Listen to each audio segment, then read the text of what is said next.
तो नमस्ते। अखनी हम सब एठाम हनुमान नगर कंकाली नगर पालिका के एठाम हटिया पर छी। आइ सोम दिन छै। एठाम भाड़ा बर्तन सब बिका रहल छै, खास करके तो चौरचन पाबनि अपना सबके घर अंगना में चलि गेल छै। वही संबंधी हम अपने सबके जानकारी देव, केना बनै छै, कतऽ से एलै।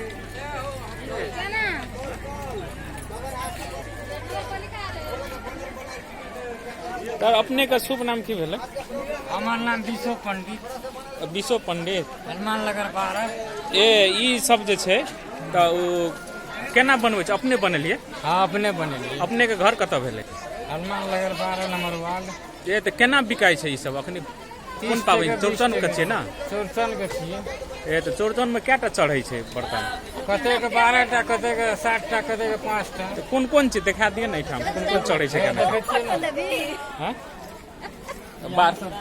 12 टा चढ़ै छै। 12 टा के 11 टा, 10 टा, 9 टा। ए 10 टा 9 टा चढ़ै छै। ए तऽ 5 टा से कम नहीं चढ़ै छै। कएटा से? 5 टा से कम नहीं। तऽ एहिमे खीर राखै छै कि दही?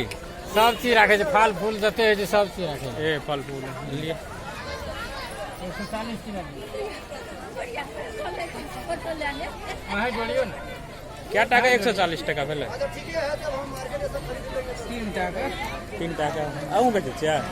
हाँ, बनबै छियै। ए अपने बनबै छियै? की नाम भेलै? अनिल। अनिल कथी? अनिले टा? अनिल कपूर? अनिल पंडित। अनिल पंडित। अहाँ अपने बनबै छियै? हाँ। ए केना केना बनबै छियै?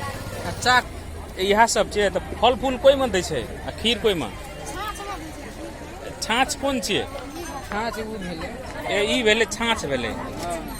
छाछ में ए छाछ आ छाछी चीनी पड़ै छै। ए ओहि में चीनी राखै छै। ए अपने के शुभ नाम? ए पंडित। तऽ ई अपने बनबै छियै कि कीन के आनै छियै कतौ से? अपने बनबै छियै। क्या दिन लगबै छै बनबै ला? 8 दिन लग जाइ छै। अच्छा, ई सब जे बर्तन सब बनेने छियै तऽ अपने सब केटा एहिमे चौरचन पाबनि में केटा चढ़ै छै? 9 टा चढ़ै छै। तऽ 9 टा के क्या टाका पड़ि जाइ छै जी? 200।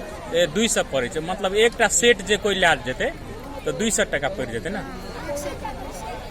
ए 200 टका में एक सेट। एकटा परिवार बनेतै तऽ 2 सेट, एक सेट।